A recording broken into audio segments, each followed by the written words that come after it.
Hello, everybody. Welcome to a very, very interesting and enlightening and also energetic episode of Disabilities Redefined. We are here with the one and only, and believe me, when I say the one and only, I mean it. He is an international sensation, Andrew Gregory, known as the Tattoo Pole Boy. And believe me, he's done a lot of work on the pole.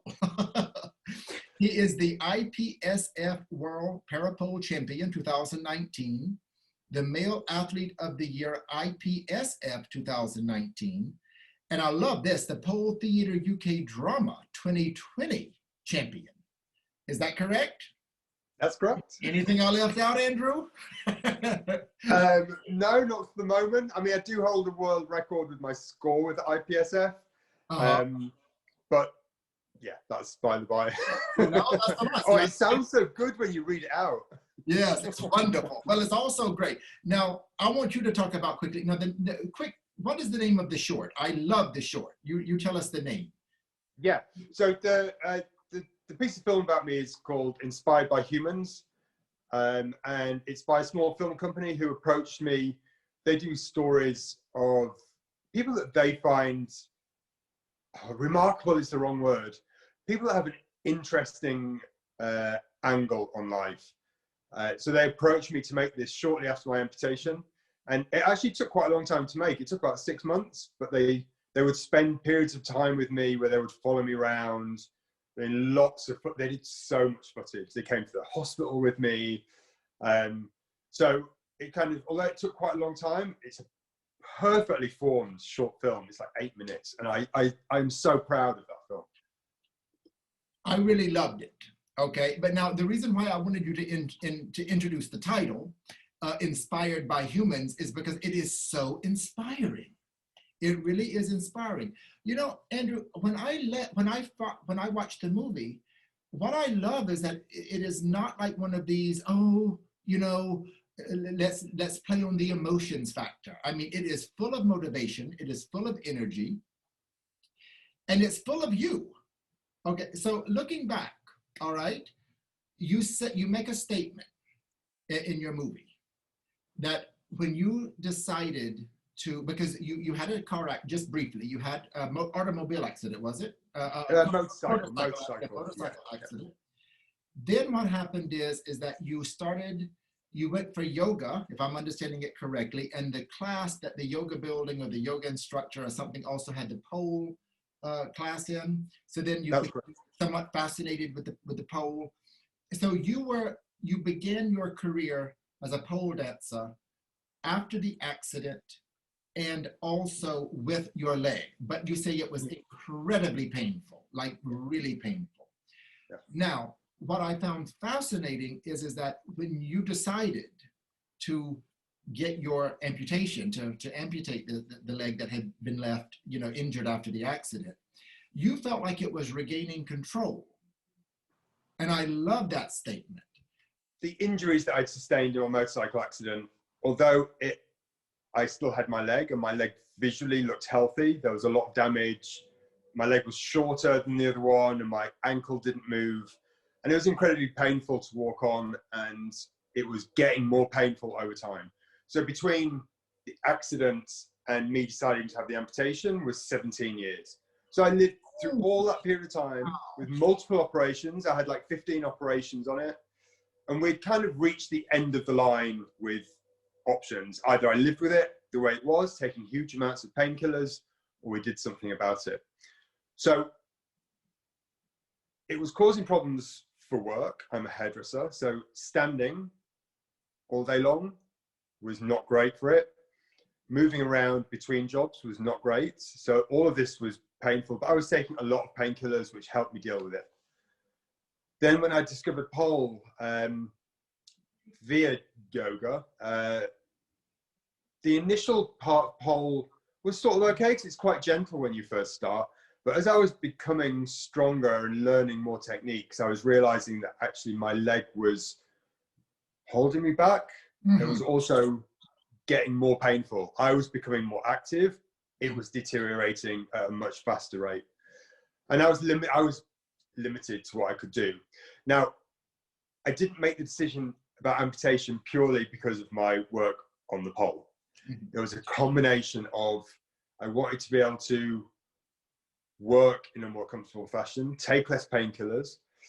I wanted to do the thing that I liked as exercise with less pain, but also I just wanted to be able to walk down the street without a walking stick. Mm-hmm. I wanted to be able to carry 2 bags of shopping instead of thinking about what I could carry in one hand. Mm-hmm. And I wanted my world to expand beyond the street that I live on. You know, my world had become incredibly small because walking for long periods of time was just impossible. So when I talk about regaining control, it was about addressing all those elements. I wanted my world to get big again. I didn't want to be restricted by pain. That's possibly the best way I can explain it. I didn't want to be restricted by pain anymore. Also, a very strong statement that you make in your short film is that you found support in finding the right people and the right environment to surround yourself with. Could you elaborate on that a little bit? Yeah, so I mean, I do realize I was in quite I don't want to say a lucky situation. I don't think there's such a thing as luck. I think you create these situations for yourself. But I was already part of a community training at the pole studio where I was training that is an incredibly inclusive network of people. You know, it brings together people from all different walks of life that would never normally mix. I mean, I meet people that I would never meet in any part of my life. And it's inclusive from the point of sexuality, color, fitness, size, disability, ability. Everybody is welcome. So I was already part of this quite amazing community.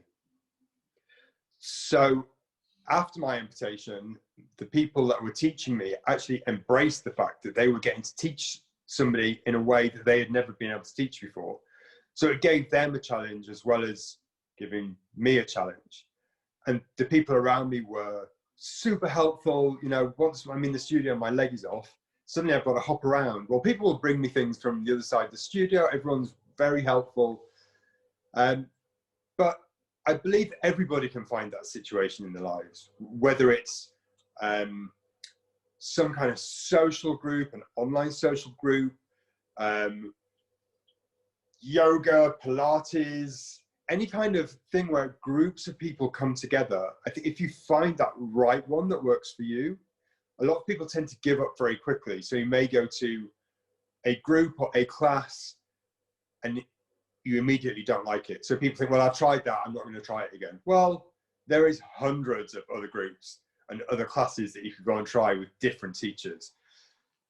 Before the accident and you becoming an amputee, were you ever interested in pole dancing?